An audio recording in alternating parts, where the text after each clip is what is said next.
Mario Kart is one of the most iconic series in gaming history, featuring some of the most incredible games that Nintendo has ever put out. And with the next entry of the series on the horizon, there's no better time than now to rank all of the Mario Kart games. Starting off here with Mario Kart Home Circuit. Released in 2020 and announced during the Mario 35th anniversary celebration, Home Circuit was a game that allowed you to control a real-life Mario Kart by building your own course in your home. This was a pretty cool gimmick, although forgettable and downright the worst game in the series, even if you want to call this a game. The general consensus on this game seems to be, well, that's pretty cool.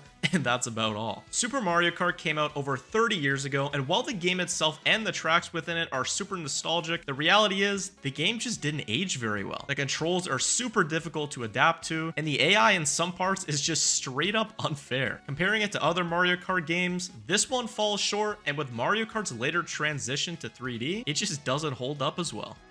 Super Circuit, Mario Kart's first handheld release, being able to play Mario Kart on the go for the first time. However, while this game is pivotal in Mario Kart's history, kickstarting some pretty good handheld Mario Kart games later on, this one once again just doesn't hold up compared to later releases. Similar to Super, I'm just not a fan of 2D Mario Kart, and combining that with a D-pad and the GBA's small frame and screen, this is definitely the weak point of handheld Mario Kart. The Mario Arcade GP games were 4 games developed by Bandai Namco made for arcades. Though they're pretty rare outside Japan, they are also released in North America, Europe, and Australia. Now, not a lot of people have played these games, nor is it considered mainline Mario Kart. These games are super fun for an arcade game though, as they add new characters like Pac-Man and Miss Pac-Man, skins for different characters, and unique items that haven't appeared in any other Mario Kart games. As an arcade game though, it's great at being just that, but due to these games not showing up on Nintendo consoles whatsoever, it sits lower on the list. Mario Kart Tour is one of the most controversial games in the entire Mario Kart series, with the gray area of some fans considering it not mainline, despite Nintendo acknowledging that it is. Sorry, Tour haters. But for what the game is as a mobile game, it's pretty fun if you can separate it from the fact that it doesn't play like the typical Mario Kart game. Aside from the criticism it may receive, gameplay directed or not, it's safe to say the Booster Course Pass wouldn't have happened without Tour whatsoever, bringing in brand new Tour courses into the game while also adding back many fan favorite courses and characters from the series that I and many other fans love. Whether it's Mario Kart 9 or not, Tour was a solid game for what it was meant to be, but it just never really reached the heights of the rest of the games on this list. Mario Kart 64 is next up, and this was the big jump, taking Mario Kart 3D for the very first time. This game introduced drift boosting too, which is a great mechanic that's shown up in damn near every Mario Kart game since. Mario Kart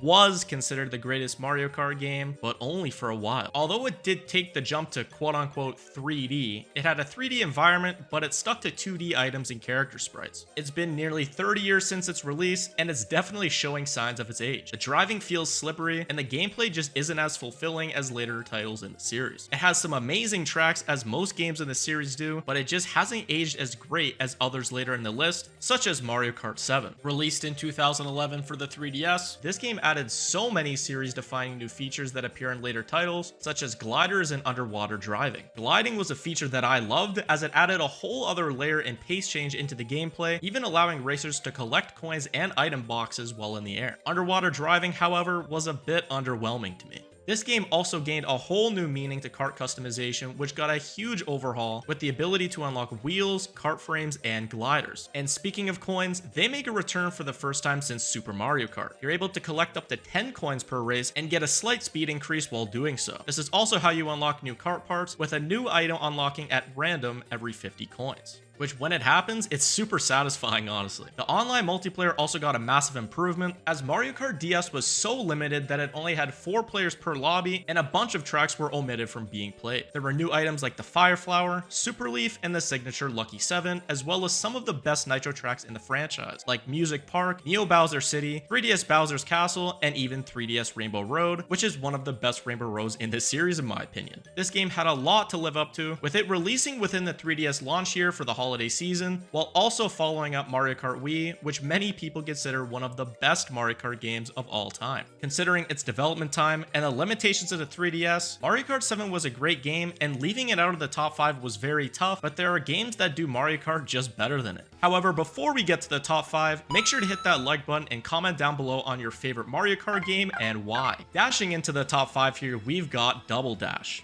Released on the GameCube in 2003, and hence the double in the title, Double Dash introduced a gimmick that we've never seen before where you can race with two characters at once. Double Dash definitely sets itself apart from other Mario Kart games, being super innovative, and its character select screen is very telling of that. All 20 characters have a pairing like Mario and Luigi, Toad and Toadette, who, fun fact, made her debut in this game, all have a matching cart with their own unique special item per pair. You can also pair other characters together, like for example Mario and Wario, and have the chance to get either of their special items, being the Fireball or Bob-omb. The multiplayer aspect of this game was super fun too. In versus mode, you could either race against another player or race with them, having one person drive and the other throw items. As well, it had great battle modes. I remember playing Shine Thief with my friends as a kid, and it was so hectic and so fun. But now, let's get to the tracks. Double Dash only has 16 tracks, with no retro tracks in the mix compared to later titles. But these tracks were amazing for the most part, and have appeared plenty of times in later games. Overall, Double Dash is an amazing game, and I have a ton of great memories from it. Now all we need is to start a petition for Nintendo to bring back the Double Dash mechanic for Mario Kart 10. Next up, Mario Kart 8. Released in 2014 for the Wii U, in terms of gameplay, this is some of the smoothest Mario Kart gameplay yet, carrying over the gliding gimmick from Mario Kart 7. In addition, Mario Kart 8 introduced anti-gravity, which created a whole new dynamic for racing. Being able to race on curvy roads, be on the side of walls, and even being able to get a speed boost when colliding with a player in anti-grav zones. This made tracks that were once very simple and cut dry able to become much more engaging than before. Speaking of tracks, there's some really innovative tracks like Mount Wario and Big Blue that don't follow the typical Mario Kart track formula and have a new lap each lap, which I think was an amazing concept. There were quite a few new items, including the Boomerang Flower, Piranha Plant, Super 8, which was very similar to the Lucky 7 in Mario Kart 7, and most notably the Super Horn. The Super Horn was a huge change to the meta because it allowed players to crush blue shells consistently without dodging, which certainly allows first place to be held a lot easier than before. Mario Kart 8 also introduced 200cc, which was great for players that wanted a faster and more challenging experience. Bikes also made a return from Mario Kart Wii, which unfortunately removed the ability to wheelie, and ATVs were added as a vehicle category. This game featured the most tracks ever, starting at 32 and then adding 4 cups later in DLC, totaling up to 48 tracks. Now Mario Kart 8 is extremely fun and is a great game. Hell, I mean, we're even playing it still today on the Switch. But as great as the game is, the base version definitely does have its shortcomings. Although this was the largest character roster in the series history as of its release, it just felt very bloated. Occupied by the Koopalings, clones of Mario and Peach respectively, and Animal Crossing, as well as Zelda characters, it just felt very off to me for a Mario Kart game. Battle mode as well, a staple of the series, was not added until the Switch's 8 Deluxe, and as a casual player, past the Grand Prix and online racing, the game felt a bit empty because I was so used to there being that extra mode to play with friends all the time. Ultimately, Mario Kart 8 is a fun game with great moments, but unfortunately, I find that it gets overshadowed by 8 Deluxe, and there's really no reason to go back to it with how much of an improvement that game was on this one. Kicking off the top 3, what I have is the best handheld Mario Kart game, Mario Kart DS. Coming 4 years after Super Circuit in 2005, Mario Kart DS straight up changed the game. Just starting off into the game and clicking Grand Prix, you're prompted to create an emblem, which I remember spending a ton of time on as a kid, probably drawing something super stupid that I thought was hilarious at the time. The character roster starts as the same 8 as Mario Kart 64, but with 4 unlockables being Daisy, Waluigi, Drybones, and Rob? Yeah, this one was super random, and then somehow he made it into 3 different Smash Bros games. Go figure. But back to it, this game has some incredible tracks like Airship Fortress, Luigi's Mansion, and oh yeah, Waluigi's Pinball, which is one of my favorite tracks of all time. Speaking of tracks, this game introduced retro tracks as some people were disappointed with the mere 16 of Double Dash, while Mario Kart DS doubled that, having 16 of its own nitro tracks and 16 retro tracks. And at the time of the release, being able to play tracks on the go that were just in Double Dash 2 years prior, I remember thinking it was the coolest thing ever. Mario Kart DS changed the series forever when it added online play for the first time. It was pretty limited though, with there only being 4 players per lobby and a bevy of tracks removed for what I assume was probably lag related issues. The multiplayer though was still a great concept for the time, being able to race locally and online, as well as play battle mode with local multiplayer via the DS's download play. But there was a feature added that still hasn't really returned in a Mario Kart game, excluding Mario Kart Tour, of course, and that's mission mode.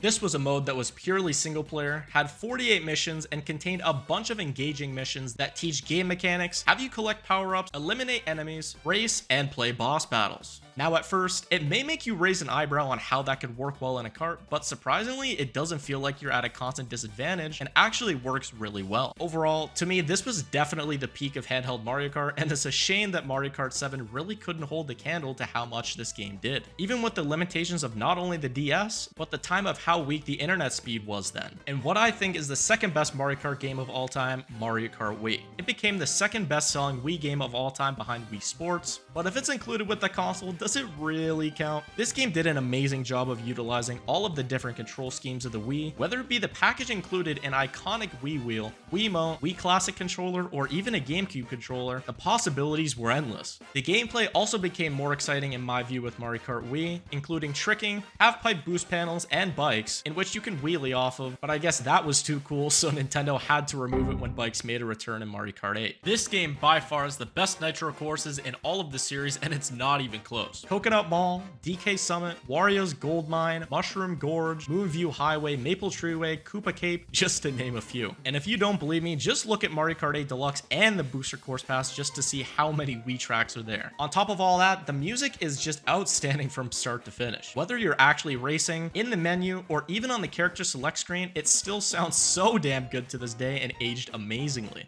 Despite coming in 2008 and multiple entries to the series being released since then, Mario Kart Wii still has a massive community. People are playing online even today. Whether it's just casual online play or custom tracks even, it's still very much alive. Mario Kart Wii is my favorite of the series, and it isn't even close, but it just can't be the best with Mario Kart 8 Deluxe existing. I had base Mario Kart 8 pretty high up in the list, and after Deluxe with all of the content that was released, it's just impossible for me not to put this number one. The shortcomings of base Mario Kart 8 were seemingly completely fixed in my view. Adding in battle mode, quality of life additions, fixing kart stats, better braking, being able to hold 2 items, new characters, as well as all of the DLC from base Mario Kart 8 added into 8 Deluxe. And moving to the behemoth of content that was in the Booster Course Pass, surprise characters that we got were more than a pleasant surprise, because when the pass was announced, we didn't even know about them. And speaking of the Booster Course Pass, 48 total and new tracks is a crazy load of content, considering the game released back in 2017.